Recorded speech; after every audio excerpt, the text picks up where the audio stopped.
Renaître de ses cendres, l'histoire de ceux qui ont fait de la tempête leur plus belle alliée. Bienvenue dans le podcast Renaître de ses cendres. Ici, nous partons à la rencontre de personnes inspirantes dont les parcours de passion et de résilience nous montrent comment transformer les épreuves en une force inarrêtable. Leur histoire vous donnera le pouvoir d'écrire la vôtre.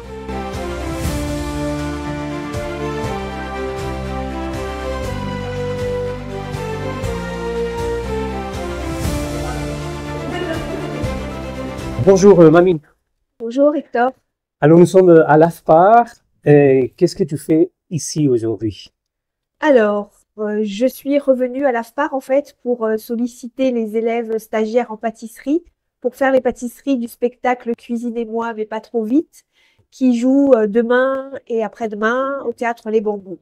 Donc c'est un spectacle que j'ai écrit pour lequel on doit pâtisser parce qu'il y a des pâtisseries dans le spectacle et je suis revenue ici où j'ai été formée en pâtisserie. Oui, voilà, parce que tu viens de dire, je suis revenu, c'est-à-dire, c'est quoi exactement? Tu as été formé ici, à partir de quand, pourquoi? Alors, j'ai été formée ici par Éric Le Cerf, donc dans la promotion 2011-2012, Oui. pour devenir pâtissière. Suite à ça, j'ai passé mon CAP, mais c'est ici que j'ai appris toutes les techniques de base que j'utilise dans mon métier de pâtissière. Et qu'est-ce qui a fait que tu as choisi cette voie? J'ai toujours été gourmande, voire Comment tu très gourmande. Voilà. Et en fait, je voulais être cuisinière. Et quand je me suis inscrite à l'AFPAR pour m'inscrire en cuisine, on m'a dit qu'il y avait 3 ans d'attente. Et moi, j'avais déjà 42 ans, donc c'était pas possible pour moi d'attendre 3 ans. Et en fait, j'ai passé un test avec le psychologue et il m'a dit, mais vous êtes très créative, ce qu'il vous faudrait, c'est la pâtisserie. Et il y a de la place. Et donc, je suis venue en pâtisserie parce que le psychologue me l'a conseillé et en fait, j'ai adoré ça. Mamie, donc en fait, tu n'as pas commencé à 18 ans, à 20 ans? Non. Tu as commencé à 42 ans? Oui, j'ai passé mon CAP à 42 ans. Ouais. C'est intéressant ça, parce que on peut dire qu'à n'importe quel moment dans la vie, on peut faire plein de choses. Hein. Oui, c'était une reconversion. Donc oui, vraiment, j'ai commencé. Je faisais partie de l'équipe des vieilles d'ailleurs. Hein, Donc on est à l'AFPAR de Saint-André, donc centre de formation. On est représenté un peu sur toute l'île. Et moi, je m'occupe de la formation pâtisserie du CQP pâtissier, viennoisier, boulanger. Alors, est-ce que tu peux nous parler un petit peu de son passage ici à l'AFPAR, parce que tu as été son maître, hein? Oui, ouais, je fais un peu partie de cette histoire justement qu'elle raconte dans cette pièce. Et Ah oui. enfin, Oui, pas forcément oui. indirectement, puisque j'ai été son formateur. Hein, elle a appris un peu les bases du métier avec moi. Et c'était une stagiaire, comment on peut dire, modèle, très mature, elle savait ce qu'elle voulait, très compétente, courageuse, motivée. Il y a pas de souci, quoi. Ouais. Et après, elle avait sa vision, justement, quand elle a créé sa boutique, elle avait cette vision qui a plu au début. Et elle avait cette identité, justement, que beaucoup de pâtissiers n'ont pas forcément. Et c'est dommage. Parce que chaque pâtissier devrait avoir sa personnalité, quoi. Oui. Donc, copier, mais avoir aussi sa propre personnalité. Voilà, parce qu'on s'inspire de tout le monde. Ben tout oui. le monde s'inspire de tout le monde. Mais après, cette patte, et elle avait avec les gâteaux, beaucoup de gâteaux locaux, et ce côté féminin. Enfin, c'était vraiment, voilà, elle avait cette identité, quoi, qui a plu au départ. Et si le positif était la clé d'un monde meilleur? Devenez sponsor d'une de nos histoires. Associez votre marque à la résilience et à l'action. Ensemble, créons la suite. Alors, pourquoi la reconversion? Parce qu'on a déménagé. On est venu à La Réunion. Donc, j'ai dû quitter mon précédent emploi. On est venu à La Réunion. Avant, j'étais chargée d'accueil et de billetterie dans un orchestre. Toutes les places dans le milieu culturel étaient prises ici. Je me suis dit que c'était l'occasion de commencer autre chose, donc de me rapprocher de ce vieux rêve que j'avais d'être restauratrice. C'est devenu autre chose, mais voilà. C'était l'opportunité qui a fait... Que tu prennes cette décision. Pardon ? Alors, on va parler un petit peu de cette pièce de théâtre. Je pense, j'imagine, parce que je la connais pas, mais j'imagine que ça raconte un petit peu ton parcours. Pas tout mon parcours, mais un bout de mon histoire avec la pâtisserie. Oui, D'accord, avec la pâtisserie essentiellement. avec la pâtisserie. Voilà. Parce qu'une fois que tu es passé par l'AFPAR, tu as décidé de monter ta boîte. Voilà, j'ai monté ma boîte qui a duré 12 ans, en fait, que j'ai fermée l'année dernière, le 29 mai 2024. Et donc, je raconte pas l'histoire de la boîte, mais l'histoire de mon rapport à moi et la pâtisserie, en fait. Pourquoi je pâtisse? Qu'est-ce qui m'inspire? Qu'est-ce qui me console et qu'est-ce qui me plaît dans le fait de pâtisser? Voilà, qu'est-ce que ça me rappelle? Avec quoi ça me reconnecte? C'est ce que la pièce raconte. Et je connais assez rapidement ton histoire. On s'est connus avec l'association 60 000 Rebonds. Pourquoi tu es passé par cette association et qu'est-ce qui s'est passé? Pourquoi tu as fermé la boutique? Alors, j'ai fermé la pâtisserie pour cause de liquidation judiciaire, hein. Ça ne marchait plus.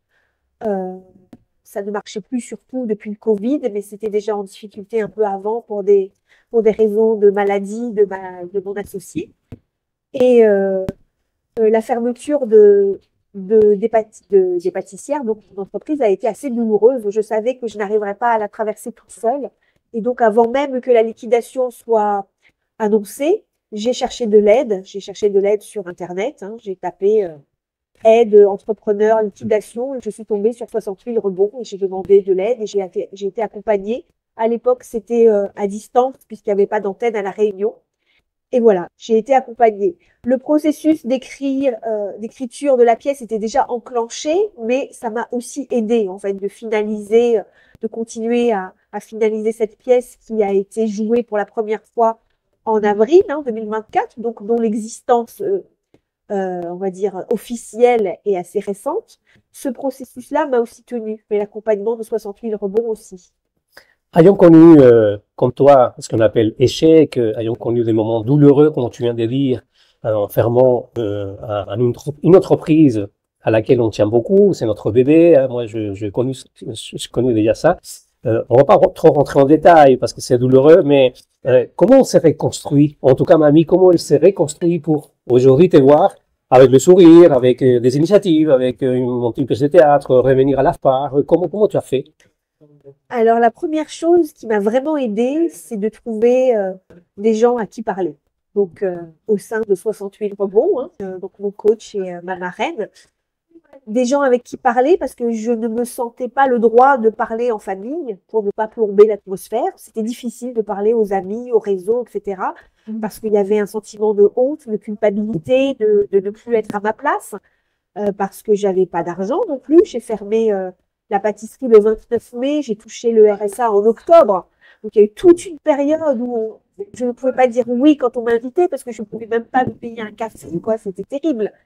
Donc, avoir une oreille formée pour ça et bienveillante et à qui je pouvais tout raconter, ça a été ma première chance, en fait. Pouvoir tout dire. Tout. Ce qui fait mal, ce qui fait honte, ce qui met en colère, ce qui me rogne, vraiment. C'est la première façon de me reconstruire.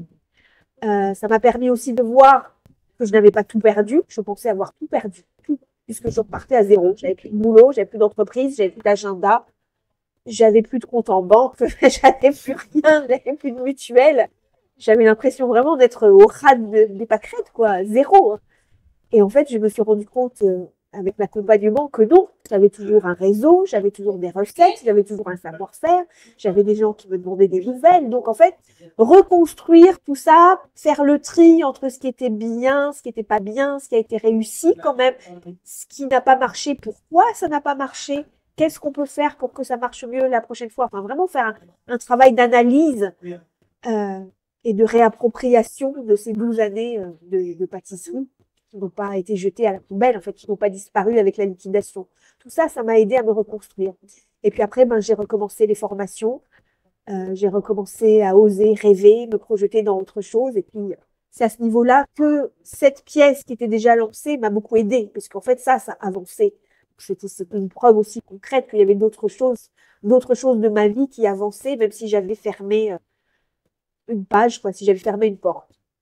Bravo, parce que c'est une belle une expérience de résilience. Donc, toutes mes félicitations, parce que c'est pas facile. Mamie, qu'est-ce que tu pourrais dire aux personnes qui nous regardent, qui nous écoutent, qui sont peut-être dans une situation où, effectivement, on croit que tout est perdu? En fait, je me rends compte en ce moment-là, très actuellement, là, aujourd'hui, à la FPAR, par exemple, que même mon entreprise, elle n'est pas perdue, en fait. Parce que je suis capable de raconter, de partager l'expérience, de partager des savoir-faire, des trucs, astuces, de donner ma carte de visite aux stagiaires qui sont là en leur disant n'hésitez pas à m'envoyer un mail, me poser des questions dans votre parcours d'entrepreneuriat dans la pâtisserie, je vous accompagnerai. En fait, j'ai rien perdu.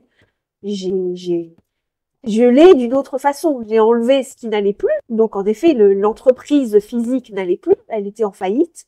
Mais tout le reste, je l'ai toujours. Donc, j'ai envie de dire que il faut trouver de l'aide, déjà. Ouais. Il faut pas rester tout seul. Il faut trouver de l'aide. Il faut trouver l'aide qu'il faut.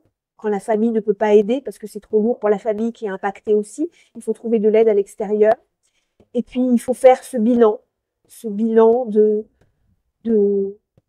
sa douleur, parce qu'il y a une vraie douleur. Il faut pas nier sa douleur, hein. Il faut dire, on a le droit de dire, je suis malheureuse, j'ai aimé cette entreprise, je me sens coupable ou je me sens nulle. Et puis, oser le dire à quelqu'un qui va l'entendre et qui va nous aider à débroussailler tout ça et à faire le bilan. C'est un bilan, il faut faire un bilan après coup, une fois la douleur consolée, un peu apaisée, on va dire. Ouais. Pas consolée, mais apaisée. Et c'est là où 60 000 raisons jouent un rôle important Oui. parce que y a pas de critique ou de malveillance, hein. Non, il n'y a aucune critique. Ouais. Il n'y a pas d'impact émotionnel comme la famille peut avoir. Parce que la famille, tout en voulant bien faire, peut dire, mais je te l'avais bien dit, on savait que c'était risqué. En fait, on n'a pas besoin de ça parce qu'on se le dit déjà tout seul. On n'a pas besoin des autres pour le dire parce que on se le répète en boucle. Donc, on a vraiment besoin de quelqu'un d'autre qui dise pas ça, en fait. Voilà. Il faut aller chercher ces personnes. Mamie, pour terminer, alors j'imagine que tu as encore des projets ou Oui. Oui. Je veux Tu vas pas tout nous dévoiler, mais je vais continuer à écrire, en fait. Oui. Je vais commencer une formation pour devenir biographe parce que j'aime écrire la vie, la vraie vie. J'aime la fiction, mais j'aime l'autobiographie et j'aime la biographie des gens. Et j'aimerais amener les gens à écrire leur histoire ou raconter leur histoire parce que je me rends compte que une des choses qui m'a aidée, c'est raconter. Raconter. Quand je parlais, je racontais. Moi, j'écris aussi en parallèle, mais ça aide à faire le bilan, à voir clair, à avoir une espèce de vue, un pas en arrière pour voir la trajectoire parcourue et finalement dire ouais, quand même, c'était bien. Quand même, voilà, j'ai pas tout perdu et je suis pas nulle en fait. J'ai eu une super trajectoire. Bon, cette histoire-là est finie, mais c'est pas grave, c'est la vie en fait. il y a des portes qui se ferment, il y a des portes qui s'ouvrent. Voilà, exactement, Hector. Merci beaucoup, Mamie. Je te souhaite bien évidemment une bonne continuation et toutes les réussites possibles dans tes projets. Merci beaucoup, Hector.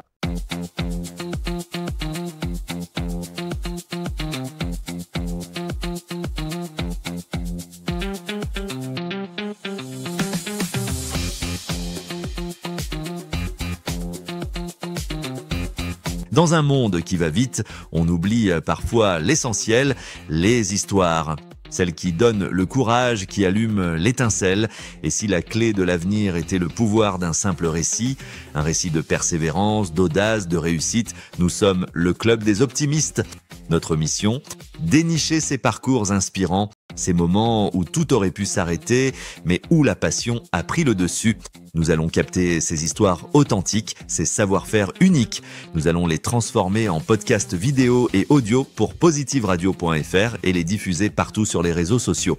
Pour toucher les jeunes, pour inspirer les générations.